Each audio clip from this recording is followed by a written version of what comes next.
Yo, what's my full version? Your boy on Lake 6 can never take a motherfucking loss. And today, we're reacting to TJ Love Fights, how Conor McGregor beats Max Holloway. Let's be honest, bro. Nigga, it's July 3rd, nigga. Tomorrow's the 4th, nigga. Next week is the most litest week of all time, gang. I don't even think y'all niggas understand how special this is when Conor McGregor is about to fucking fight. I know niggas probably gonna be in the comments, yeah, I guess. We'll see just on Saturday night, dude. I ain't believing him until he get hop in the octagon.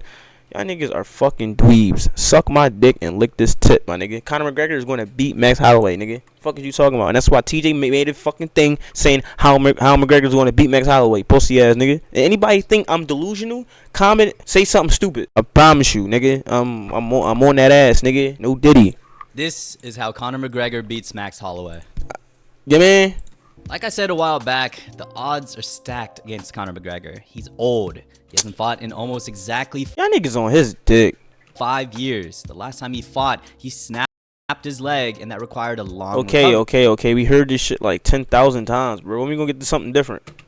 And when he was fighting all those 5 years ago, you feel me? He was 1-3 in his last 4. Meanwhile, Max Holloway is and that was at welterweight, dickhead. Let's talk about it. In his fighting prime. Has literally only... What's the difference, nigga? This nigga 34. This nigga 37. 5, 6, 7. That's 3 years apart. What the fuck is the difference, nigga? Yeah, man. Every way they match up. But with all that being said, the edits has got to me, bro. That One Summer Night song has had me... I told you, bro. Believing that Conor McGregor can continue the weirdness of this year and pull off another monumental upset. If you didn't watch this video of the main events of numbered cards, 6 of the 7 main events have been upsets. I'm gonna be honest. I don't know what's such an upset in this, like, you know, honest opinion. Like, Merab, he fought Jan, beat him, and then Jan, you know, he went in training camp and fucking did his thing. Joshua Van and the other boy, that was kind of crazy, but Joshua Van kind of proved himself the next fight. Let's talk about it. Y'all think fucking Paddy Pimblett can beat Justin Gaethje is fucking delusional. You feel what I'm saying? Lopez and Volkanovski, nigga, Volkanovski fucked him up, bro. So I don't know how that's an upset.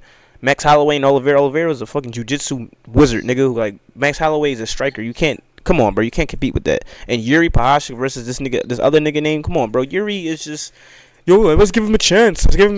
Let's just be in the octagon and put my hands down. He's a fucking dweeb, bro. Like, Yuri's a great fighter. He don't really want the title, bro. He just in there screaming in the woods, walking through thorns. He talk shit? Okay. He's done for. And then Hamza Chimaev and fucking Strickland. Like, Hamza Chimaev, bro, I should have seen that fight against him and Usman and him and fucking, what's his fucking name? Gilbert Burns, bro. Hamza Chimaev gets gassed really fast, bro. You feel what I'm saying? Strickland is just really, you feel me? He know how to defend takedowns. And Ilya Zaporian and Justin Gaethje. Let's just keep going. Main events of numbered cards. 6 of the 7 main events have been upsets. So, with about a week away from Conor McGregor's return on an insanely stacked card, how can Conor McGregor pull off the generational upset? Alright, so the only clear advantage Conor has is definitely his size. I'm telling you, Conor can absolutely frame Mog Max. Look at these pictures. Sure, Max is taller, but you can clearly tell that Conor is much bigger. Max was given a couple months notice that this fight with Conor was at 170. Conor has been bulking up for the last 5 years. Dude has a legitimate bodybuilding physique and then fought Jake Gyllenhaal at 185. Conor is a damn house now, and like we've been seeing before, even though you can hit a number on a scale and technically be big enough, there's a big difference between that and naturally being able to carry that weight and move at that size. Even though, like Max, Conor was for a long time and eventually a lightweight, I think Conor is legitimately a natural welterweight now. He even said on the Ariel Helwani show that he has to cut weight this time to make 170, meaning the guy is probably pretty big. On the other side, Max has always been on the smaller end. He just recently became a lightweight and now in 2 months is forced to be a welterweight. No matter how good Max is, this is going to be a big adjustment for him to carry so much more weight since the style does really rely on speed, footwork, and Conor gonna belt the ass to this nigga. And out movement. Like we saw with the Alex fight, sure, he was big enough on the scale. Call me a glazer. It was very clear that he wasn't used to carrying that weight in the octagon. So given this size discrepancy, how can Conor take advantage? Like I said, Conor has to frame Mog him. even though Conor has the reach advantage, let's face it, he is absolutely killed at distance. Max is going to have to adjust with the new weight, but man, he's still one of the best at controlling distance. Look at his Justin Gaethje and Dustin Poirier 3 fights. He controlled the distance, controlled the action all 5 rounds, and he knew he could explode and engage and could land at the end of his punches and just ran laps around both of them. And I think Conor McGregor at 37 is also just not going to have the same reaction time. This 37-year-old age, nigga. He was buttery smooth and in flow state when he was 27, but at this age, I highly doubt he's going to have that same reaction time. So with the speed, footwork, and reaction time disadvantage, this new version of Conor has to adapt, and I think he does so by crowding the distance between him and Max. I really like the approach Conor had against Cowboy at 170. He immediately walked forward, got into the clinch, actually made Cowboy's nose bleed from shoulder strikes, and then ended it with a giant head kick. And that's the approach I think he should come into this fight against Max here. Absolutely just bully Max. I know 10 years ago Conor was a master at distance, but now it's Max who has mastered distance, and now it's Conor who has to crowd Max. You know what the ironic part about this is? Conor has to be the Nate Diaz to Max's Conor. Alright, damn, that is an like, insanely... I don't know what the fuck you trying to say, but I understand what you're saying, but nigga, this is not what you think it is, B. This is welterweight, 170, nigga. Conor McGregor is... This is his game. This is his game forever. Confusing statement. Let's talk about it. Let me explain. When Conor fought Nate Diaz for those 2 fights, that was also a short notice jump into 170 from featherweight. And Nate Diaz bullied Conor in that first fight, and also in the latter rounds bullied the hell out of Conor in the second fight. Pushed him into the fence, took advantage of his size, and crowded Conor's distance, taking away his striking advantage and turning this into a dogfight the last couple of rounds. I think this is exactly what Conor should do in this fight. Close the distance, hit Max with shoulder strikes, get dirty in the clinch, and lay his weight on Max, turning this into a dirty boxing match. And we've seen recently in That's where Max Holloway fucking shines in, nigga.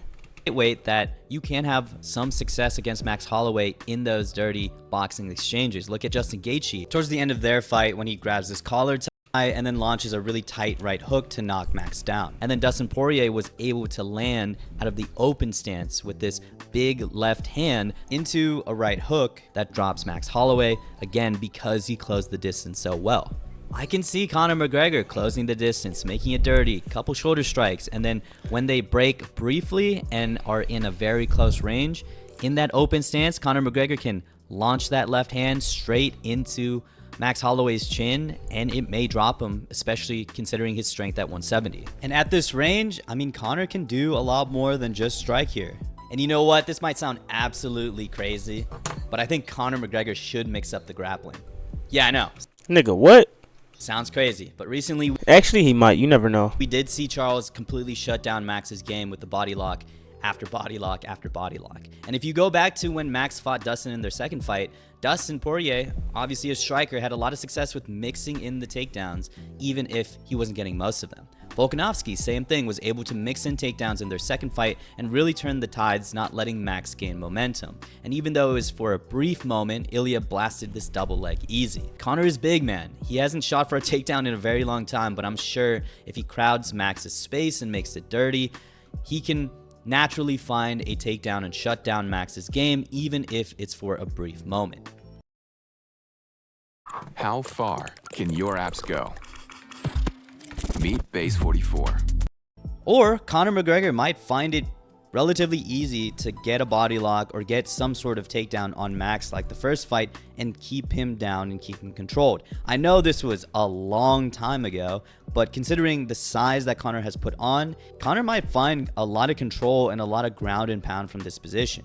So if Conor does follow this game plan, bullies Max, keeps the forward pressure, and grapples, he's not going to last fair. Say if you don't grab him. Say if you just bully him and just beat his ass. Then what, nigga? You feel what I'm saying? Very long. And you know what? I don't think he was going to last long regardless. In Conor's prime, he barely had the cardio to last with Nate. Niggas just want to always talk about cardio. Like, niggas be like, yo, that was his last fight. No, it was just cardio. It was cardio. Get off his dick. He has all 5 rounds at 170. At this age, no way is Conor going to last 5 rounds with Max and strike with him the whole way. I know it's really bad advice to tell a fighter to fight a 5-round fight, by going all out in the first 2. We've seen how that goes, but man, Conor really doesn't have anything to lose if he goes out there and empties the gas tank in the first 2. So might as well. No matter how much training Conor does, he will never be and never was a 5-round fighter. He's gonna gas out regardless, so might as well explode for those first 2. Why you on his dick gassing out, nigga? You gonna gas out, nigga? Ish rounds and fight a 3-round pace. Again, like the Cowboy fight at 170, he has to push the pace and push the pace hard. Crowd max, dirty box, hit him with the power shots and even mix in the grappling, possibly laying down some heavy ground and pound. But realistically, how is this fight going to play out? Because I laid out a game plan, an ideal game plan for Conor McGregor, but is he going to follow said game plan? You know, Conor McGregor has a very delusional confidence. It's what got him to the top and Delusional? What type of? Might inevitably be his downfall. These I think niggas. Conor McGregor truly thinks at this age he still has it in terms of distance striking, in terms of reaction time, and in terms of just being the better striker than Max Holloway. He's definitely undermined the improvement that Max Holloway has had over the course of several years since their first fight. And I think Conor McGregor might be delusional enough to think that he's still going to find something at distance, so he's going to keep this striking at distance at a clear disadvantage. I don't think he's going to take advantage of his size all too much less grapple at will. So I think what's going to happen is going to be similar to the Max Holloway-Dustin Poirier 3 fight, where Dustin Poirier kind of thought he was fast enough to fight Max at distance, and you could clearly tell as the fight progressed that he was just a little bit slower, and he was just getting mixed up by Max, who was clearly the better fighter at this range. But unlike the Dustin Poirier 3 fight and Dustin Poirier in general, I don't think Conor McGregor is as well conditioned as Dustin at this age, so I think instead of 5 rounds of getting beat like Dustin, it's more so probably going to be a 3rd or 4th round TKO by... Let's get the fuck off this video, bro. I don't like glazing ass niggas, bro. We just gonna wait till this Saturday, gang.